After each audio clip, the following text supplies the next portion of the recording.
Hello guys, welcome back to our channel. आज की इस वीडियो में हम लोग जावास्क्रिप्ट में असिंक अवेट क्या होता है वो सीखने वाले हैं। तो सिंपली सबसे पहले असिंक अवेट की डेफिनेशन देखते हैं। Async await in JavaScript are used to simplify handling asynchronous operation using promises. मतलब हमें प्रोमिस को हैंडल करने के लिए मतलब कोई भी एसिंक्रोनस ऑपरेशन को हैंडल करने के लिए हम लोग क्या यूज करते हैं, असिंक अवेट का। By enabling asynchronous code to appear synchronous, they enhance code readability and make it easier to manage complex asynchronous flow। मतलब ये हमारे जो प्रोमिस यूज करते थे उसका बेटर वर्जन है। ये कोड रीडेबिलिटी को इम्प्रूव करता है और प्रोमिस से थोड़ा इजियर है, लेस कॉम्प्लेक्स है ये। तो सबसे पहले देखेंगे असिंक अवेट यूज कैसे होता है। तो यहाँ पर एक एग्जांपल दिया है, इसको हम लोग अपने कोड में पेस्ट कर देते हैं। अब देखते हैं यहाँ असिंक अवेट कैसे वर्क करता है कि हम लोग कोई भी फंक्शन बनाते हैं उसके आगे हम लोग असिंक लगाएंगे और जो फंक्शन को वेट करवाना है उसके आगे हम लोग अवेट लगाएंगे। इस तरीके से असिंक अवेट यूज करते हैं।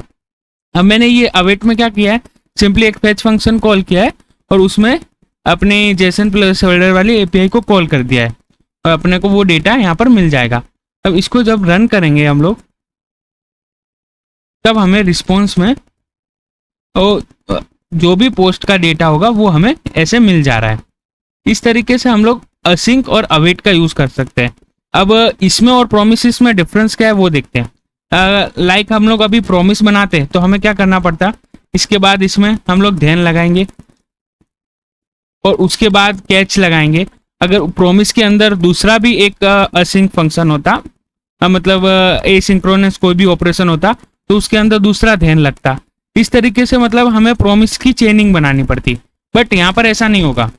यहाँ पर हम लोग क्या कर सकते हैं, लाइक इसे रिमूव करते हैं। हाँ, यहाँ पर अगर हमें दूसरा फैच लगाना है तो सिंपली क्या करेंगे कि इस फंक्शन को दूसरी बार कॉल कर देंगे ऐसे, और यहाँ पर रिस्पॉन्स 1। अब हम लोग जितने भी एसिंक्रोनस ऑपरेशन परफॉर्म करना चाहते हैं वो एक ही फंक्शन में कर सकते हैं, सिंपली उसके आगे अवेट लिख देने का। तो अवेट से क्या होगा, फर्स्ट ये वाला रन होगा, इसका आंसर आने के बाद ये सेकेंड रिस्पॉन्स रन होगा। अगर उसके बाद भी हम लोग बनाते हैं तो वो भी रन होगा। तो अब सिंपली यहाँ पर क्या करते हैं, डेटा 1 का रिस्पॉन्स ले लेते हैं और यहाँ पर लॉक करवा देंगे डेटा फर्स्ट, ऐसा नहीं, इसमें डेटा और डेटा 1 इसका हमने लॉक करवा दिया। अब इसको रन करेंगे तो हमें कुछ समय बाद आउटपुट मिलता है। तो डेटा में हमें सेम डेटा मिलेगा क्योंकि हम लोगों ने सेम एपीआई को कॉल किए। इस तरीके से हम लोग असिंक अवेट का यूज कर सकते हैं। अब आगे देखते हैं थोड़ा, लाइक यहाँ पर एक आउटपुट भी दिया है वैसे ही। तो ये हो गया बेसिक अंडरस्टैंडिंग असिंक अवेट। अब देखते हैं असिंक फंक्शन। तो async function allow us write promise based code as if it were synchronous. This ensure that the execution thread is not block. Async function always return promise. Async function हमेशा क्या return करता है, promise करता है। यानी हम लोग इस फंक्शन को डैन केस से भी हैंडल कर सकते हैं। यहाँ पर अगर हम लोग .dan.catch वो भी यूज कर सकते हैं, ठीक है।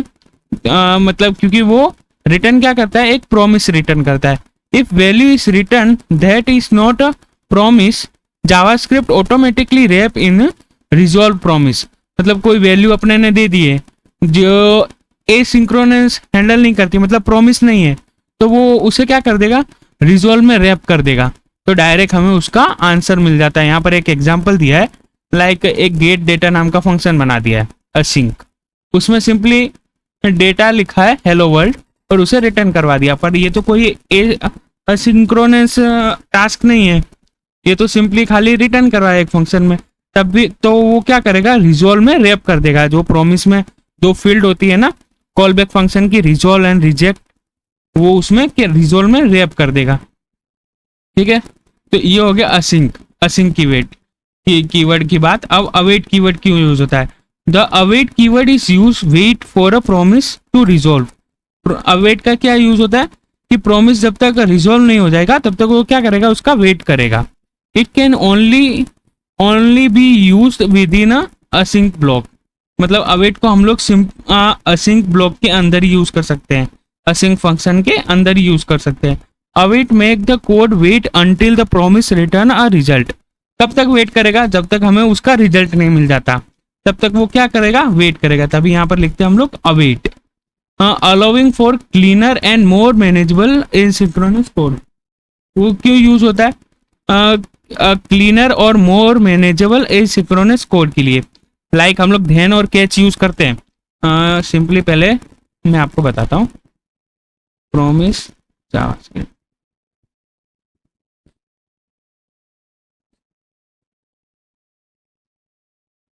तो यहाँ पर ये सिंपली धेन यूज किया है, पर यहाँ पर अभी एक ही है। लाइक हमें मल्टीपल प्रोमिसेस को हैंडल करना हो तो हम लोग मल्टीपल धेन कैच लगाएंगे। यहाँ पर सर्च करेंगे हम लोग प्रॉमिस चेनिंग।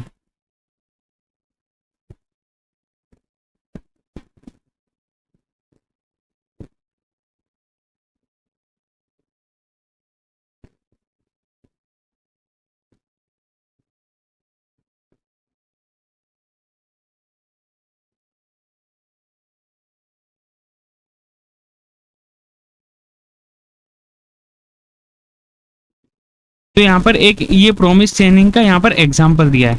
तो यहाँ पर देखो, एक टास्क को परफॉर्म करने के लिए एक धेन है, दूसरे टास्क के लिए दूसरा धेन लगाया हुआ है। अगर ऐसे मल्टीपल टास्क होंगे तो हमें मल्टीपल ऐसे धेन करके इसे हैंडल करना पड़ेगा। बट यहाँ पर ऐसा नहीं होगा। जो हमारा ये असिंक अवेट है ना, यहाँ पर ऐसा नहीं होगा। हम लोग सिंपली कोई भी एसिंक्रोनस ऑपरेशन अवेट का यूज करके उसे हैंडल करवा सकते हैं। और यहाँ पर मल्टीपल धेन और कैच का यूज करना पड़ता है। और हम लोग असिंक अवेट में एरर कैसे हैंडल करते हैं वो भी देखते हैं। यहाँ पर कुछ और भी दिया है। The async keyword transform a regular JavaScript function into asynchronous function causing return a promise। async keyword क्या करता है? सिंपल जावास्क्रिप्ट फंक्शन को कन्वर्ट कर देता है एसिंक्रोनस फंक्शन में, और वो रिटर्न क्या करता है? हमेशा प्रॉमिस। ये आपको इंटरव्यू में पूछ सकते हैं। The await keyword is use to inside async function. Await keyword कब यूज होता है? Inside the async function. उसको हम लोग बाहर यूज नहीं कर सकते, असिंक फंक्शन के अंदर ही इसको हम लोग यूज कर सकते हैं। Execute and wait a promise resolve before continue. मतलब वो क्या करेगा? वेट करेगा जब तक प्रॉमिस हमारी रिजॉल्व नहीं हो जाती। तो इस तरीके से सिंपली हम लोग असिंक अवेट को समझ सकते हैं। अब हम लोग देखेंगे असिंक अवेट में एरर कैसे हैंडल कर सकते हैं। लाइक अभी तो हमने ये सिंपली कोड लिखा है। अगर हमारे यहाँ पर हम लोग अपनी यूआरएल चेंज कर देते हैं, यहाँ पर ये हमारी यूआरएल चेंज हो गई है। अब मैं इस कोड को रन करूँगा तो हमें रिस्पॉन्स नहीं मिलेगा, एरर मिलेगा। ये एरर आपको समझ भी नहीं आ रही है क्योंकि अभी हमने एरर को हैंडल नहीं किया है। यहाँ पर आपको इतना तो पता चल रहा है कि type error fetch to failed.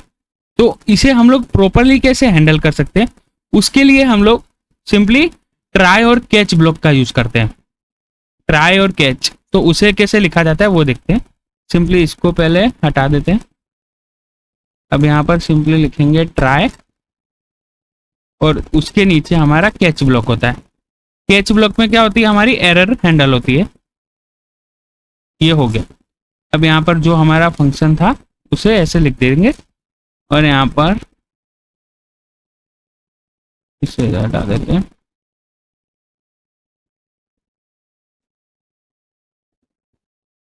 Block करेंगे एरर। ठीक है। अब हम लोग इस फंक्शन को रन करते हैं। हमने अपने प्लेस होल्डर मतलब एपीआई चेंज कर दिए तो हमें एरर ही मिलने वाली है। अब ये हैंडल कहाँ पर है? हैंडल हुई लॉग में, ये कैच वाले ब्लॉक में। लाइक मैं यहाँ पर लिख देता हूँ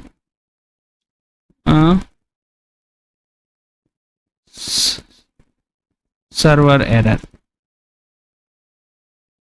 अब मैं इसको रन करूंगा तो ये हमारी सर्वर एरर, यहाँ पर type error fetch to failed ऐसा मिल रहा है। ठीक है, इस तरीके से हम लोग ट्राई और कैच ब्लॉक में अपनी एरर को भी हैंडल कर सकते हैं। अब लाइक हमने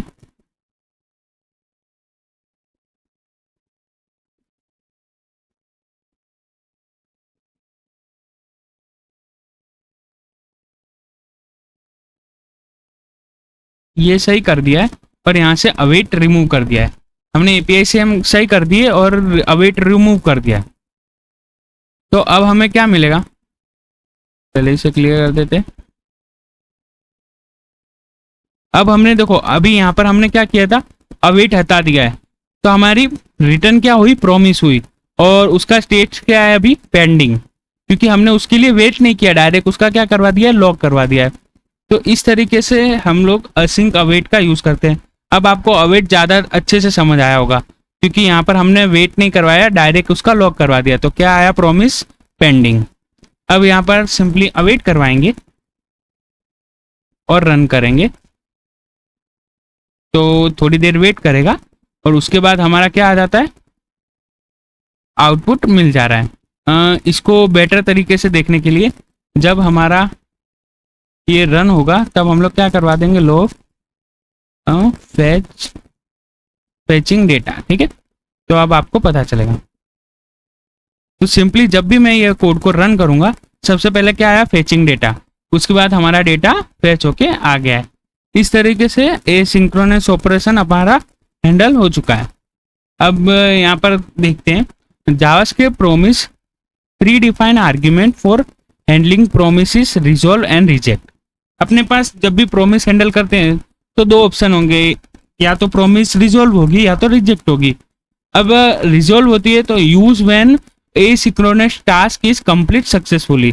रिजॉल्व कब यूज होता है, जब हमारा एसिंक्रोनस टास्क सक्सेसफुली कंप्लीट हो जाता है। और रिजेक्ट कब यूज होता है, when asynchronous task fail, provide the reason for failure. Reject कब होगा, जब हमारा एसिंक्रोनस टास्क क्या हो जाएगा, फेल हो जाएगा और उसका रीजन देखना है। तो वो हमें कहाँ पर मिलेगा, कैच में मिलेगा। ठीक है, तो ये यहाँ पर एक एग्जांपल दिया है, मैंने आपको करके बताया ये वाला एग्जांपल। तो इस तरीके से हम लोग एरर भी असिंक अवेट में हैंडल कर सकते हैं और ये इसलिए यूज होता है क्योंकि ये प्रोमिसेस से ज़्यादा रीडेबल है और स्ट्रक्चर वे में है, बाकी कोई डिफरेंस नहीं है।